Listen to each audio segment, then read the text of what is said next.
Hi everyone, good morning. Good morning to you. Happy Friday. It's Friday the 29th of May and it's time for Tea with Tanja Lee, your regular cup of consciousness, packed with loose leaf lessons and fully brewed blessings, all infused with self-love, self-awareness, and personal development blends to give you access to fulfilling your potential now and becoming a masterful manifester. Good morning, everyone that is tuning in. I love you. Happy Friday. How are you? I miss your face. First things first, cheers. This morning I'm drinking my favorite chai from a local cafe called Miller's Bread Kitchen. Shout out to Miller's Bread Kitchen. They make kick-ass chai. So cheers to you. How are you? Good morning everybody. Oh, I love Carly and the Roy says good morning to everyone. Good morning, Anita. Ooh, hi. Whoop whoop morning. Look, a buzz cut the back. I'm kind of getting closer. I buzz cut the back. G'day, Kate. I love you. Good morning, Greg. Good morning, Melissa. Anita in the house. Friday is all about Q&A Friday. But before we get into it, hey, Miriam, how are you, my love? I think I've sent you an email, but I might be yet to send you one. Wherever you are, Pam, good morning. Suzanne, good morning. Thank you so much for tuning in. This time is all for us. This is where we come together and I provide free leading life coaching to give you access to a breakthrough, to give you access to live a life you love. Thank you, Suzanne. Mornington Cycles. Hi, how are you, my friends? It is time to get back on the bike. So Friday is all about Q&A Friday. So we do this every Monday and every Friday at 8 a.m. Monday is Intentional Monday, where I work with someone on what is your intention for the week. We look at what's getting in the way, where are you procrastinating, where are you sabotaging, and what are the impacts of that? What's the inevitable future if we don't change it? And then we, really produce a breakthrough so we get to see what's in the way. And I love to be able to do this. And so Friday is all about Q&A Friday. It's where I invite you to bring a question about your life, your work, anywhere you're feeling stuck, anywhere you're oscillating, or you can ask me anything. You can ask me about my life, how I go about things, how I, stay optimistic, how I bounce back from painful situations, just anything at all. Thanks for the compliment, Miriam. So first of all, I want to know, how are you? Type in one word to describe how you are this morning. Just however you are is perfect, but how are you this morning? Morning, Christy, who is absolutely going live on her website this weekend, I believe. Cheers, Suzanne. By the way, your haircut or chop and color looks beautiful too. I noticed that yesterday. Now, if you have a question, please type it in. Type it in here on Facebook. Type it in here on Instagram. And first question, I'm going to see what the questions are, and I'm going to choose a question that I think would be of service to a broader community. And here's what I love about this community. By the way, if this is the first time you've tuned in, welcome. Thank you. My name's Tanja. I'm a leading life coach and a manifestation specialist. And I just love working with people to help them get access to heal and release the past, get clear about their passion and purpose, and really become a masterful creator in their lives now. Kylie's feeling calm. Sue's feeling excited. Good morning, Sue. Jenny Jones in the house. How are you? Little bit fired up this morning. Awesome. So let's get into it. Who has a question? Who has a question about yourself, your life, your business, your passion, your purpose? Who has a question about anything at all? And fire away, and I'm going to just jump on in and be of service. So this is what live television. This is what live social media looks like. No agenda, no script, not worrying about looking good and just trying to get it right. I haven't pre-prepared any questions. I'm just standing here with you, waiting for one of you to go, cool, this is really where I'm stuck. This is where I need some help. This is what I'm not understanding. This is where I'm curious. How do you do this? How do I do that?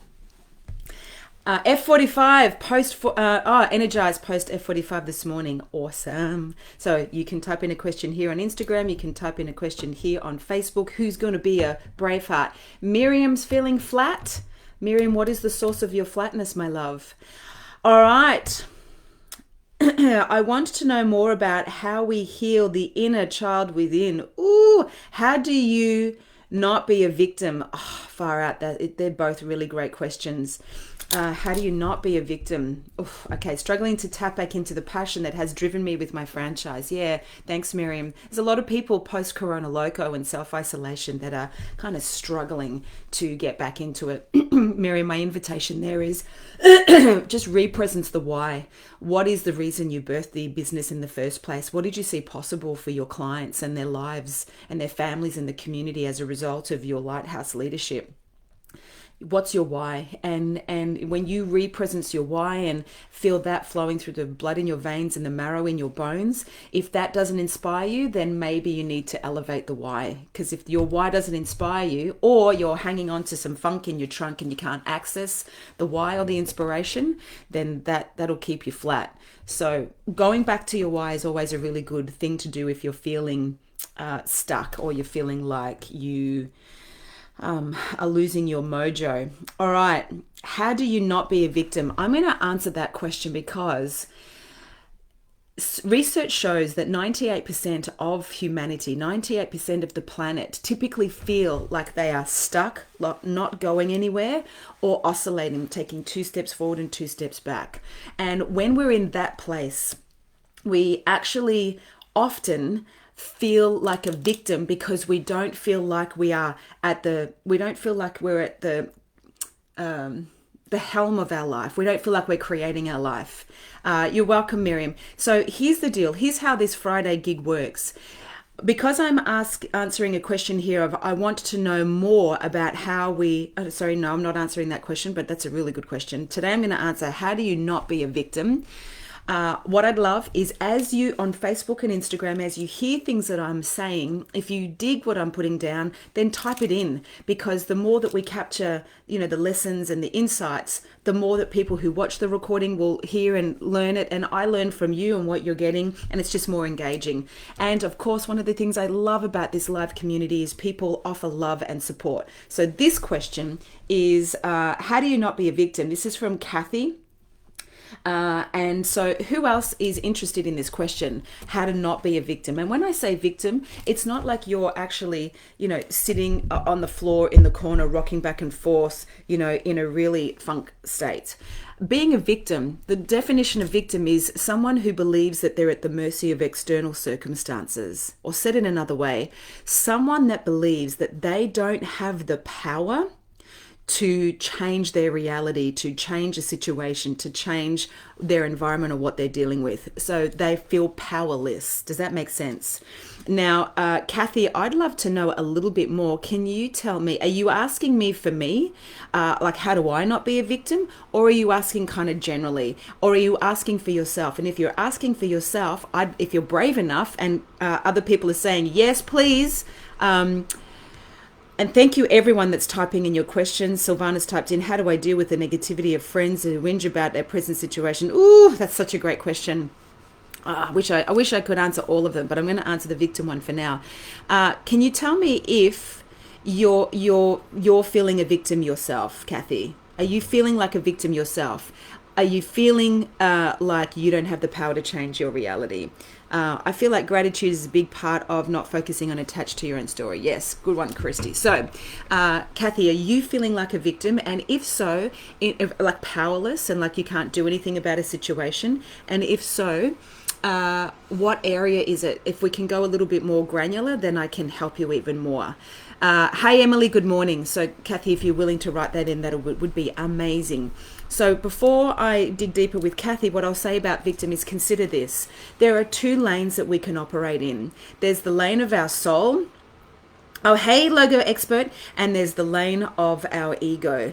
Our soul is when we are the creator of our reality. We just go directly for our heart, and we are operating in a state of innocence, in no sense. It doesn't make sense. We're in this childlike state where anything and everything is possible, and we're in wonder and awe, and we tune into our heart and we design our life from the landscape of our imagination. Our imagination is the landscape of our heart. I did a healing session with a beautiful client yesterday, and she just got access to being playful, and she was laughing at herself and even judging herself a little bit, going, oh my God, that's so childish.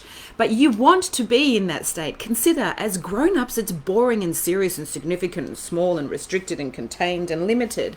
As a kid, we used to tie a tea towel around our neck and jump on top of the garage roof and think we could fly off like Superman or Wonder Woman.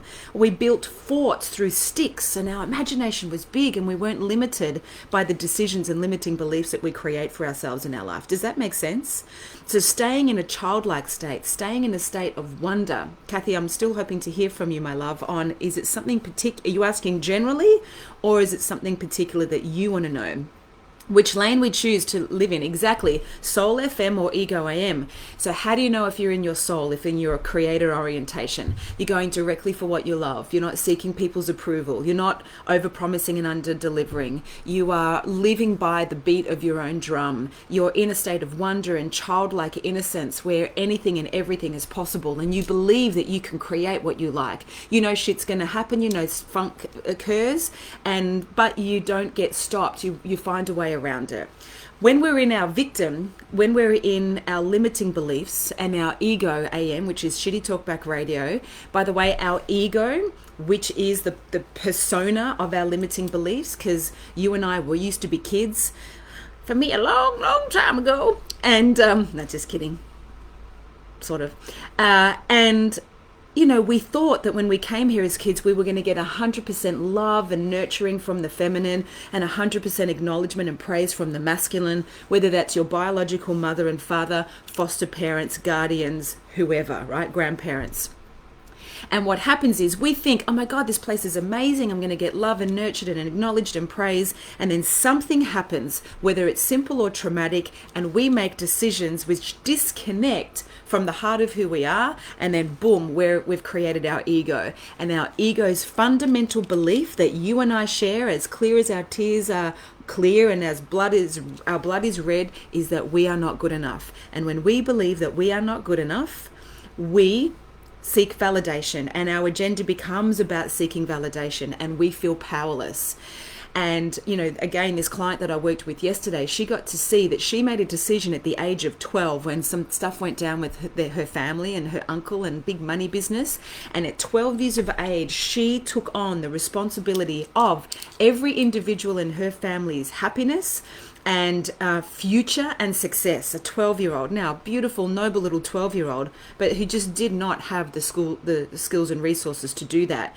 And for the last 20 years, happy birthday, by the way, to my beautiful client. Happy birthday to you today if you're watching. I won't say your name because that was a confidential session. For 20 years, she's been carrying this black ball of tension in her solar plexus and this dark energy on her shoulders. And yesterday she liberated herself and lifted it off. So when we hold on to these negative beliefs of I'm not good enough, he's better than me, she's better than me, I can't, life's hard, and all the decisions we make, that absolutely anchors us in our victim orientation. So the first thing to answer your question, Kathy, is how do you not be a victim? You have to know you have two choices. You can be a victim. You can believe the shitty beliefs that we decide about ourselves, about our limited abilities, or other people's decisions. Or you can choose to bring your awareness back into Soul FM and step into the heart of being the master creator of your own reality. Now, how do you do that? The first thing is, and I unpack this a lot, and I'm going to keep unpacking it a lot because it's one of the biggest lessons that I learned in my life. I need your artwork, says Kathy. So Kathy, I'm not sure. Have you answered my question above? Let me just slide up. Kathy, are you asking for yourself or you are asking generally, darling? Because I really want to be of service to you. Otherwise, I'm just going to keep answering generally. Kathy, can you hear me? Good morning, Fairy Mary. Yes, and so you got to take back your power. Now, when we're in our victim orientation, how do you know if you're there? Your energy is low. You feel shitty. You get triggered. You feel resentful. You're not in your power. You feel like life is happening to you and you just don't have the resources to rise above whatever situation you're in. It's all about self-love, says Miriam. Off to find a tea towel, says Melissa. Yes, remember those days when we were courageous kids? Good morning, Kylie Charlton. So When we're in our victim mentality, life feels like it's happening to us. So if you're watching this and you feel like you are disempowered, like you don't have the resources to rise above whatever situation you're navigating, then I want you to take a look at these 5 benefits that your ego gets out of keeping you there. Benefit number 1, remember, and for those that want to type this in, you get to be right. So when we're in victim, we get to be right about our limiting beliefs about ourselves, others, and the world. That's the number 1. We get to be right. The second benefit of being in our victim orientation is we get to avoid responsibility. We get to relate like, it's not our fault. We get to also blame others and abdicate responsibility. We project. The third benefit of staying in our ego orientation and our victim is we get to stay safe and comfortable. We get to hang out in familiar territory that doesn't serve us, but it's what we know. Does that make sense? I often feel like a victim. I lose all my motivation and become a procrastinator. Awesome, Fairy Mary. Thank you for your vulnerability and honesty. We do. I go into victim town from time to time, but I do not set up camp there. I do not dig a hole. I do not toast misery marshmallows and kumbaya with suffering friends. I go, oh shit, there I am, and I get out pretty quickly. And so here's how you can get out of it. Miriam, thank you for typing in the distinctions of the 5 benefits of our ego and what our victim gets out of staying in victim town. Cheers, by the way. Oh, I love my Miller's Cha.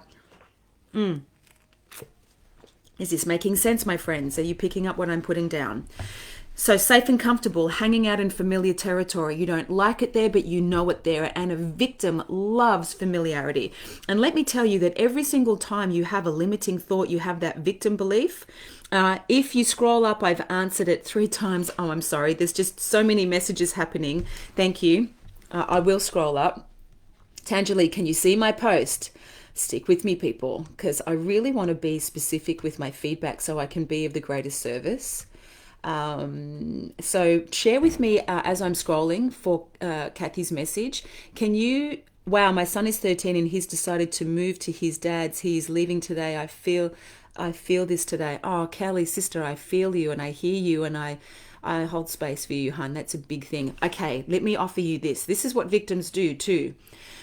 Shit happens and we don't deal with what happens. We make it mean something. So Kelly, here's my invitation. And Kathy, here's my invitation as I scroll up for your second message. Your son's going to go and live with his dad's. At his dad's. That's what's happening. That's what's happening. But what are you making it mean? What are you making it mean about you as a mother? What are you making it mean about you as a parent? What are you making it mean about your qualities and why he's going? And it is not what's happening to you that defines you. It is what you decide as a result. Kelly, do yourself a favor. Do not do not collapse what he's doing with what you're going to make it mean, because you're going to set up neurological pathways that believe that you're a crap mum or you're a bad parent or whatever might be going on, honey. Okay, so please, I know I do this too as a parent. Stuff happens and we make it mean I'm a failure, I'm not a good parent, I haven't done enough, I don't know what I'm doing. So the best thing you can do, Kelly, is just trust the higher purpose. Trust that everything is happening for a reason, and this is happening for you, not to you, and for your son and for his dad. And the best thing you can do, honey, is please do not make this mean anything crap about your abilities as a parent. Kylie, I love your FM analogy. Yes, next week I'm going to record a video on that because it's such a good distinction and it makes it really simple in how you can flick the switch. All right, I'm still looking, Kathy. I might, even though you've said you've written it in 3 times, I might get you to type it in again just for the purpose of time. How do you not be a victim? Kathy, that's the only question I can see here, hun. So whilst I'm here with you, I'm going to keep it on the current screen. Can you type it in more specifically? Emily said, my son came back to me. Sometimes it's something they have to do. Exactly. Okay, so Kathy, I promise I'll keep my eye on Instagram rather than switch from Instagram to Facebook. Friends on Facebook, I love you. Thank you for being here. If you can type it in one more time, Kathy, hopefully I'll see it and I can be more specific. The fourth reason why we hang out in victim town is because we are a victim. We believe that we don't have the power to change our external reality. We believe that we are at the mercy of external situations. And here's the deal. When we do that, we absolutely underestimate our ability to be resourceful, our ability to solve problems, our ability to make change, our ability to be resilient and rise above the crap that's happening in our lives. So the best thing you can do is take a look. Are you addicted to being right, and have you got limiting beliefs going on right now? Are you avoiding responsibility of getting into action, of completing a task, of having that conversation? Completion is a great way to get out of victim town. When you have incomplete conversations, when you have incomplete work, when you have a backlog of stuff that's not done, then it's going to have you overwhelmed and you'll feel like a victim to the world that you've created. So the best thing you can do is get responsible, because responsibility means the ability to respond. When we own the distinction of being responsible, we relate like we're able to respond. And when we're able to respond rather than be a victim, that opens up our mind of what's possible, and we can actually find solutions to move forward and progress. Does that make sense? Kathy, I definitely couldn't see a second response, my love. If you indulge me and type it in, that would be great. Welcome to everyone that's tuned in. So we are addicted to being right about our limiting beliefs about ourselves, others, and the world. We are avoiding responsibility and not showing up and doing what we need to do and be able to respond rather than react negatively. As soon as I get into my work, I feel like I'm in my purpose, and then suddenly come out a victim and feel amazing. Yeah, great. That's because you're of service. When you lose yourself in service of others, you get, you get out of victim town. If I feel like crap, I just have to do a session and boom, I'm back in the zone and back on fire. That's because our focus is off ourselves. When our focus is on ourselves, my friends, we are hardwired to go back to all the struggle and suffering, and we start cracking the whip. When we're waving the wand for others, we get that feeling of waving the wand for ourselves. So the key is, when you're not waving the wand for others or being of service to others, be a cheerleader for yourself and stop tuning in to shitty talkback radio. So when we're in service to others, we're elevated, and then we stop and we go and we make a coffee and we look in the mirror, and then we look at our bank balance and we look at our reality that we've created, and we go, and we're a victim. We created the reality we're experiencing. When we step into responsibility and go, everything that is going on in my world, whether it's palatable or not, is a result of my creation. Every single thought I have, every single word I speak, every single belief I honor, I am creating my own reality. As hard as a pill that is to swallow at times. But when you stand in the footsteps of responsibility, you will see the world differently, and you'll start to get in action around the things that you may have been avoiding. Saying and being safe and comfortable, that's one we do often. Hanging out in familiar territory, being a victim, just really believing you don't have the power to change it. And one of the things I say to my clients all the time, Kathy, sorry, Kathy, I can't see it. Your message has just come up here again. I don't know if there's a word in there that Instagram is deleting, because I've just seen your message come up here. I've typed it in 3 more times in the last 3 minutes, and Kathy, it is not appearing. It's just not appearing. So I'm either going to just let it go and trust the can't see it, Kathy. No one can see it, Kathy. So type it in again, maybe word it differently, start with a different word in case Instagram is doing it, but we'll just trust the process and let it go. Try one more time, my hun, but no one else can see it either. Good, it's not just me, honey. See, making it mean something.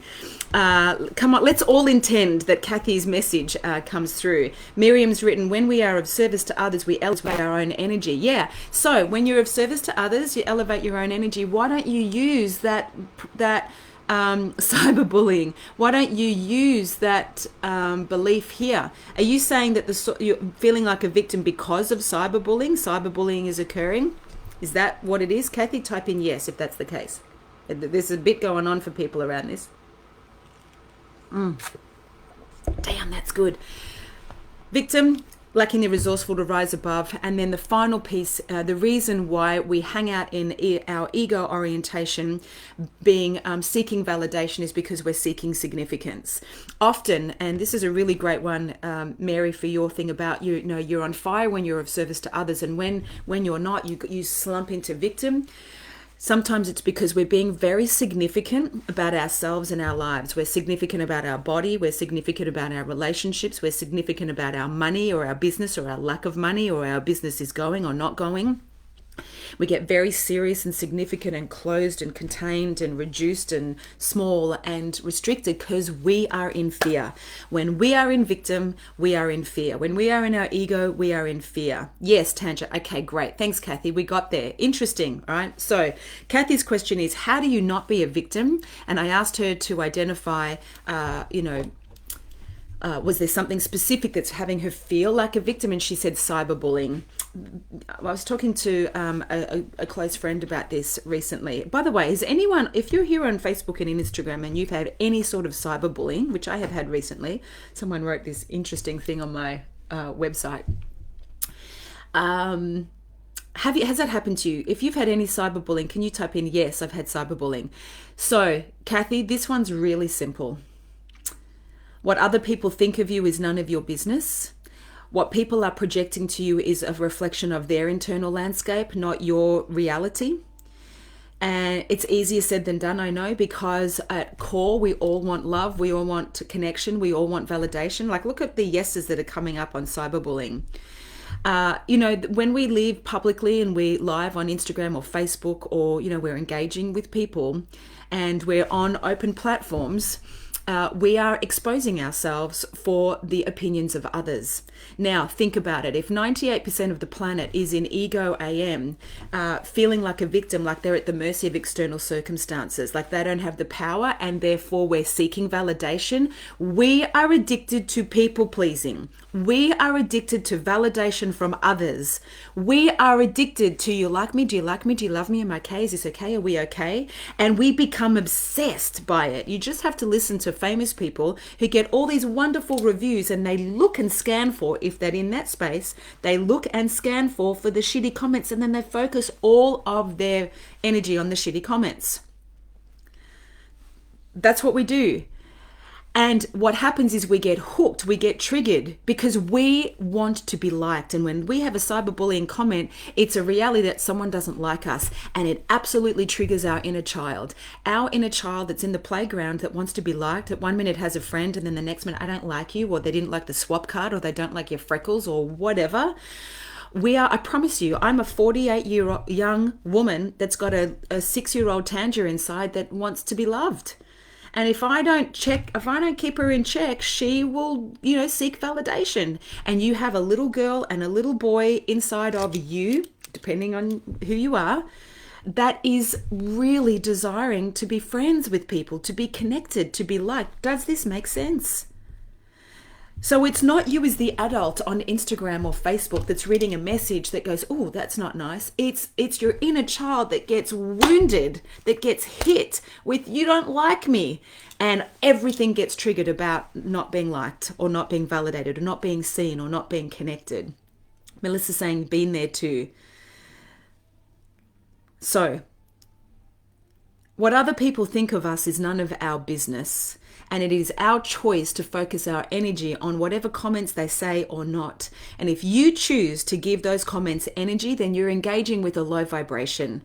If you don't agree with something, then don't agree with it. But to publicly shame or embarrass or bully someone on a public platform, looking at it is a backhanded compliment. Good. Yeah, flip it. Type in what they said. Right, if you want. Like, what did they say? But you don't, it's a gift they're giving you that you can just go, thanks, no thanks, no thanks. You don't have to take it in. But, consider it's the inner child that gets triggered and we react. And so you want to be really kind, Kathy, to your inner child. You want to just notice the response and the reaction and give yourself some love and compassion when there's an ouch, when there's a hurt, like a mother would or a father would look after a child when they've fallen over and stubbed their toe, or scratch their knee or something, or been bullied. You want to take care of your own emotions. And when emotion is high, intelligence is low. So if you retaliate or respond in a highly emotional state, the chances are you're going to come from defensive energy. So you're defending yourself. You're on the attack. In a Facebook group seen by 110 people. Yeah, got it. And so the 110 people are going to see someone's comment, and you know, they're going to see the energy that person's coming from. They're going to see, and like, yeah, honey, I get it. That's going to hurt. But you can choose whether you buy into it or not. You can choose to retaliate. You can choose to go low or go high. But the best thing you can choose to do is take care of the wounded child within who's been triggered by whatever cyberbullying comment it was. And the thing is, you've got choices, right? You've got choices. So let me ask you, Kathy. So they said what they said in front of 110 people on a Facebook page. What did you make it mean? Take a look. So they said whatever they said, true or false, embarrassing or not, in a public forum. They said what they said. What did you make it mean? Fairy Mary she went through this recently, and she said, I had to set a very difficult boundary. I took myself out of that relationship and removed myself from the post. Then I moved on. And guess what? As a result, the person that actually cyberbullied Fairy Mary on a public platform as well, came back crawling multiple times, apologizing for just apologizing. So when you disengage, see, one of my favorite quotes, someone please type this in on Instagram and on Facebook. This is one of my favorite quotes. See where this sits, Kathy, and everybody else. Oh, real estate group. Yeah, not cool. Every day is a Tuesday. Oh, I like that. Thank you, Margot. Here's the quote. We teach people how to treat us by what we allow, what we stop, and what we reinforce. We teach people how to treat us by what we allow, what we stop, and what we reinforce. So if someone cyberbullies you and you engage, boom, you're hooked in, you've gone low, the inner child is activated, and you're probably defending and responding, or defending, I should say, and reacting. Thank you, Fairy Mary. We teach people how to treat us by what we allow, what we stop, and what we reinforce. Or you don't engage. No one knows your response. No one knows how triggered you are. And you take the higher ground and you don't accept the gift they're offering. You say thanks, but no thanks. Whatever they're saying is a projection of their reality. It's the way they see the world. It's the way they see you. You can only see the world through the view that you have. It's like if you move to a town and all you see is grumpy, shitty, negative people, you're looking in the mirror and you're seeing who you're being. If you move to a town and you see friendly, compassionate, kind, loving, nurturing people, you're seeing yourself. However you see the world and others is through the viewfinder of your own mind. So that person is seeing something and they're just projecting it on you. And they don't have the kahunas to come to you directly and speak to you directly? Like, what kind of low-brow person is that? Shaming someone on a public forum. Here's my other opinion about people that do that. It's a power trip. If you have to bring someone down in front of an audience of 110, that is coming from deep-seated insecurity that you have to elevate your own sense of power to feel significant in front of others because you don't feel significant. You with me? People won't believe the negative stuff about you. So what are you hearing for yourself, Kathy? And did you make it mean anything about yourself? Did you make it mean? Kathy, I provided evidence to confirm an accusation was highly incorrect and asked for an apology. That agent didn't and removed the post. Boom. You won. Now, it's happened. It's done. But my curiosity with you, Kathy, is what are you making it mean? When it happened, what did you make it mean? Take a look. I'm really sorry if these are flaring in your face because they're catching the light. What are you making it mean? By the way, those that are watching on Facebook and Instagram, if you're hearing something for yourself, share. What are you hearing? What are you learning that you can adopt for yourself? Love the flare. Love the flare. Woo. Kathy, did you make it mean anything about yourself, my love? Tap it in, honey.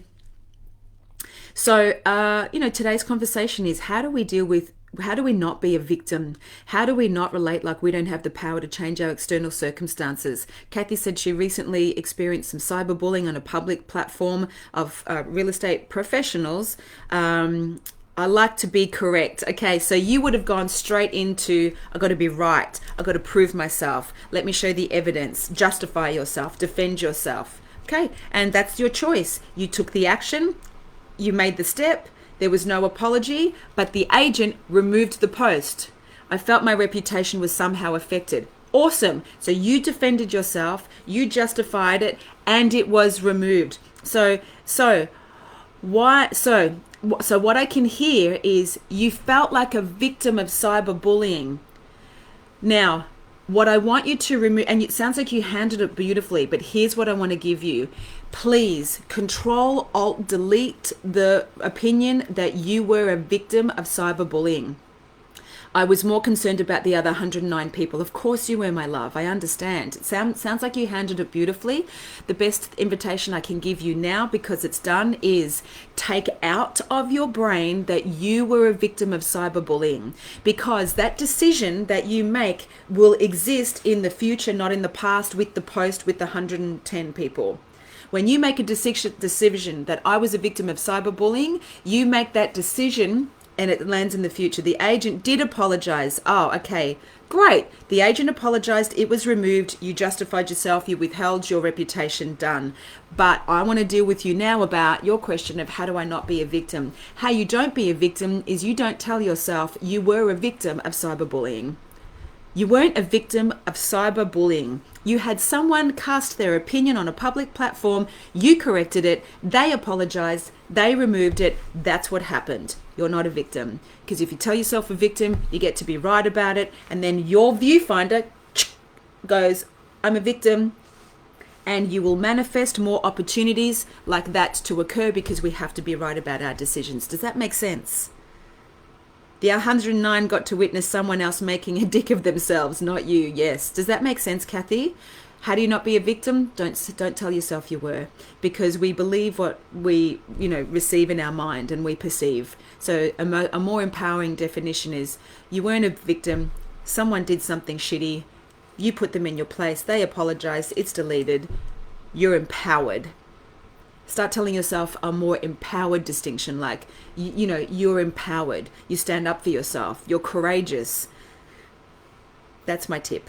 I hope that, and now I hold my head high. So Kathy, will you do yourself and make a promise to me that you don't say that you were a victim of cyberbullying? You just were on the receiving end of someone else's unjustified opinion that you corrected, and you're empowered, and you're strong, and you're courageous and capable and responsible. Will you do that? So that's my answer. I don't know if it was valuable or useful, but I'd love you to share. What did you hear for yourself? And for everybody else that typed in yes on Facebook and on Instagram, yes to you've experienced that too, then please type it in. And just remember, you're going to have other people cast their opinions about you. It's how I delete it. It's now deleted. I am empowered. Boom shakalaka. That's it, my love. You handled it great. But the worst thing you could do is handle it great and hold your head high and carry the belief that I was a victim of cyberbullying, because that belief gets fly fished into the future, and your subconscious brain will manifest future situations, because we always have to be right about our beliefs. We have to be right that we're fat. We have to be right that we're broke, that we have to be right that our business sucks, that you can't give your heart out, you can't speak in public, don't trust men, don't trust women. We have to be right. So, excellent. Whoop, whoop. Awesome, Kathy. Thanks for participating. Now, my friends, that's going to be a wrap. I'm going to come back here live 8 a.m. Eastern Standard Time Monday. Monday is Intentional Monday. Monday is where I work with you to find out what's your intention for the week. Where are you stuck? Where are you sabotaging yourself? What are your unconscious beliefs that are holding you back from being courageous and taking the actions that you desire? And we have people every Monday creating breakthroughs, making decisions, taking action, and getting beautiful momentum in their lives. And we have this unbelievable, beautiful, awesome community that supports one another. Thank you for those that engage. G'day, Saskia. Thank you to all of you who typed in notes.